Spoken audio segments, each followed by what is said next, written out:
Isang mapagpalang araw po sa lahat. To God be the glory sa isa na namang opportunity na mapag-aralan ang salita ng Panginoon. Naniniwala kami that the Word of God is alive and active and it is a light that guides us as we exercise our Christian living. Kaya po naman mahalaga na bago pumasok sa trabaho, sa school or kahit na anong gawaing bahay, dapat tayo ay makapagbaon ng salita ng Panginoon. Amen po ba mga kapatid? Welcome po ulit sa Diakonos at Diakonos simply means servant and this is our online Bible study ministry at ngayong araw ay pag-uusapan natin ang topic na God's Guidance. Ito ang Bible study number 54 at kung wala po kayong lakad, wala din po ako. Tara, Bible study tayo mga kapatid.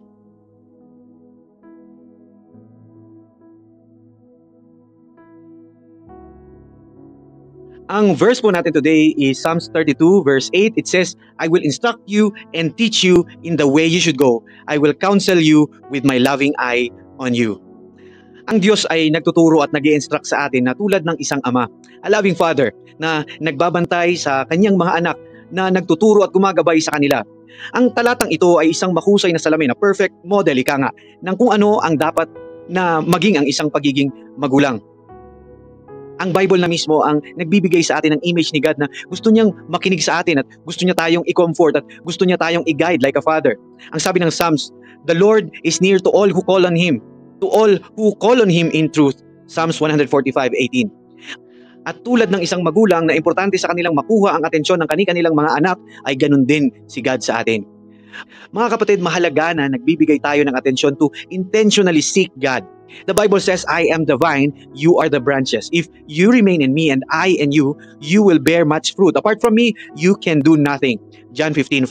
God is always available for us, mga kapatid. But we cannot really know Him until we specifically concentrate on Him and His holy attributes. Ang verse po natin today, Psalms 32 verse 8, ay all-encompassing, sumasaklaw sa lahat ng kailangan nating malaman para makagawa tayo ng right choices, right decisions, or mga pagpili, tamang pagpili sa buhay. Una sa lahat, ipinangako niya na tuturuan tayo ng katotohanan. Alam niyo po ang mundo at maging ang maraming tao online ay nagbibigay sa atin ng advice at mga idea na minsan puno ng pagkakamali. Huwag na po tayong lumayo. Sa shorts pa lang, sa reels pa lang, videos online. Napakarami kang maririnig na advice on how to run your life. Pero mga kapatid, ang patnubay ng Panginoon, ang guidance ng Panginoon ay laging umaakay sa atin sa tamang daan. Mga kapatid, during the time of Prophet Isaiah, yung mga Israelites had continually turned from following God. When they did, they suffered the consequences of their disobedience. But God reminded them through Prophet Isaiah that if they had to remain in Him, He would stay close to them. So close, in fact, na ang sabi sa Isaiah 30 verse 21, it says, whether you turn to the right or to the left, your ears will hear a voice behind you saying, this is the way, walk in it. Kapag binuksan natin ang kanyang mga salita, tinuturuan tayo ng Panginoon at tinutulungan tayong maunawaan kung ano ang ibig sabihin nito. Gayunpaman, ang pagkakaroon ng impormasyon ay simula pa lamang yan. Para makinabang ka talaga dyan, dapat nating ilapat or i-apply ang mga natutunan natin sa mga sitwasyong kinakaharap natin. Our decisions are not about right and wrong, but about what's best for our lives. The Holy Spirit po guides us into truth, helping us distinguish between good and bad. By following His promptings, we avoid regrets and follow God's will, leading to blessings and avoiding regrets. Ang sabi ng John 16:13, but when He, the Spirit of truth, comes, He will guide you into all the truth. He will not speak on His own. He will speak only what He hears, and He will tell you what is yet to come. Now, mga kapatid, I am not saying here po na as a believer, you will hear something like Siri na yung maririnig mo talaga audibly. Ang ibig ko lang po sabihin is that when you open the scripture to study, the Holy Spirit po that works in you will help you to understand the scripture that you read. Our verse po today in Psalms 32, ang sabi, I will counsel you with my loving eye on you. The promise of counseling with God's loving eye ay nagpapakita ng kanyang pagiging malapit at mapagbantay sa atin. Bilang isang mapagmahal na ama, He provides a wise counsel for life. And it's foolish to ignore His wisdom. Kaya lagi dapat nating hanapin ang kanyang mapagmahal na mga tagubilin para sa lahat ng aspeto ng mga situation. I remember po when I was elected as an SK chairman, I remember I attended a rescue training. And during that training, we were taught na kailangan 70% of the time we are prepared. Our gears are prepared and ready to go. And 30% lang yung knowledge sa execution. Bakit? Kasi even if you know how to execute the search and rescue operation, but you don't have the gears to use para i-execute yun, wala ring silbi. And in the same way, sa Christian life natin, it is important na magbaon talaga tayo ng salita ng Panginoon. We read it, we understand it, and I'm very thankful that you are here sa page natin every day to study briefly God's Word before you start your day. Now, God's watchful eye on us demonstrate His protection and care, guiding us daily and guiding us towards the right path. Even when alternative paths seem appealing, our responsibility is to keep looking up and ask God for guidance in every decision. I remember po minsan nag-ahente din ako ng kondo. Naku, dami kong pinasok na trabaho. Naalala ko, nag-ahente din po ako ng kondo dati kasi merong 3 months yun na may allowance, no? Kahit na wala kang benta, bibigyan ka sahod for the next 3 months, no? So pinatos ko din po yung trabaho na yun. So naalala ko lang na isa sa mga niyayabang namin na feature nung araw ay ang pagkakaroon ng CCTV sa lahat ng surroundings ng condominium units na yon. At gustong-gusto ng mga clients namin yung pagkakaroon ng CCTV kasi they would feel secured having CCTV po sa kanilang property.